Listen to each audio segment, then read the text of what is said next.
دنیا میں کہا جاتا ہے جب کوئی فتح حاصل ہوتی ہے تو نارملی کھیل کا میدان ہو، الیکشن کے بعد ہو یا کوئی جنگ کی فتح، اس کے بعد ایک وکٹری اسپیچ دی جاتی ہے۔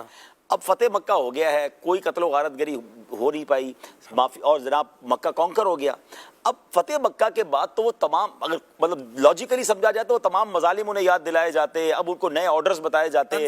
بہت سارے ٹونٹ کیے جاتے، بلکہ یہ کہا جاتا اب تمہیں پتہ چلے گا کہ ہم نے کیا کرنا ہے تمہارے ساتھ۔ نبی پاک کا یہاں بھی کمال عاجزی اور شاندار جو خطبہ ہے یہ بھی سنہرے حروف سے لکھے جانے کے قابل ہے۔ اس کی چند باتیں میں عرض کرتا ہوں۔ نبی پاک علیہ الصلوۃ والسلام نے فرمایا کہ ایک خدا کے سوا کوئی معبود نہیں، اس کا کوئی شریک نہیں، اس نے اپنا وعدہ سچ کر دکھایا، اس نے اپنے بندے، نبی پاک نے اپنے بارے میں عرض کر رہے ہیں، یعنی حضور علیہ الصلوۃ والسلام کی مدد کی اور کفار کے تمام لشکروں کو تنہا شکست دے دی۔ تمام فخر کی باتیں، تمام پرانے خونوں کا بدلہ، تمام پرانے خون بہا، جاہلیت کی رسمیں سب میرے پیروں کے نیچے ہیں، یعنی سب ختم کر دیا گیا۔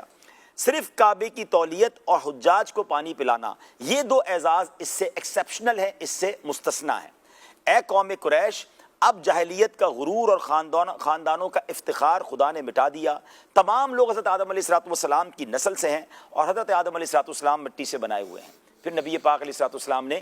قرآن پاک کی آیت پڑھی، اس کا ترجمہ ہے کہ اے لوگوں، ہم نے تم کو ایک مرد اور ایک عورت سے پیدا کیا اور تمہارے لیے قبیلے اور خاندان بنا دیے تاکہ تم آپس میں ایک دوسرے کی پہچان رکھو، لیکن خدا کے نزدیک سب سے زیادہ شریف وہ ہے جو سب سے زیادہ پرہیزگار ہے۔ یقیناً اللہ تعالیٰ بڑا جاننے والا اور خبر رکھنے والا ہے۔ بے شک اللہ نے شراب کی خرید و فروخت کو حرام فرما دیا ہے۔ عاجزی کا درس ہے، مساوات کا درس ہے، ایکویلٹی کا درس ہے، اور سبحان اللہ اس کے بعد وہ تمام لوگوں کی طرف جب نبی پاک نے نظر دوڑائی تو بڑے بڑے ظلم کرنے والے، زیادتی کرنے والے موجود ہیں، اور نبی پاک نے پوچھا تمہیں معلوم ہے آج میں تمہارے ساتھ کیا معاملہ کرنے والا ہوں؟ وہ تھر تھر کانپنے لگے، وہ سوچنے لگے کہ آج تو نہ جانے ہمارا کیا حل ہوگا، مگر کہتے ہیں نا کہ کریم کے کرم پر امید رکھتے ہوئے کہتے ہیں کہ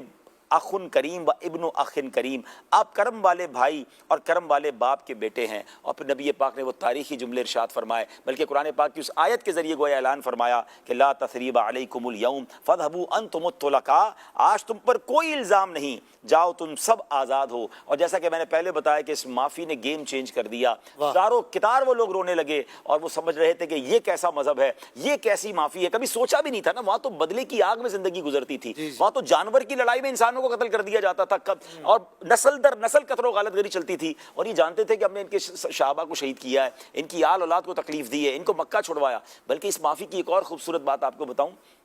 کہ معاف تو کر دیا، پھر نبی پاک نے انصار صحابہ سے کیا کہا، جو مہاجرین ہجرت کر کے گئے تھے ان سے کیا فرمایا کہ جب تم گئے تو تمہاری پراپرٹی پر انہوں نے قبضہ کر لیا تھا، تمہارے گھروں پہ یہ قابض ہو گئے تھے، تمہاری جو ہے وہ کاروبار پر قبضہ کر لیا تھا، ہو سکتا ہے ان کے ذہن میں خیال آیا کہ اب ساری پراپرٹی واپس ملے گی، نبی پاک نے فرمایا کہ یہ بھی انہیں معاف کر، یعنی یہ کیسی معافی ہے مہاجرین صحابہ سے کہ جو مکے سے مدینے گئے تھے اب واپس آ گئے نا، تو مہاجرین کو تو امید تھی کہ واپس مل جائیں گی پراپرٹی، مگر نبی پاک نے کہا یہ بھی انہیں معاف کر دو۔ یہ ایک ایسا نبی پاک نے جسچر قائم کیا کہ وہ زاروں کتار رونے لگے، اور پھر جوک در جوک جو ہے وہ مسلمان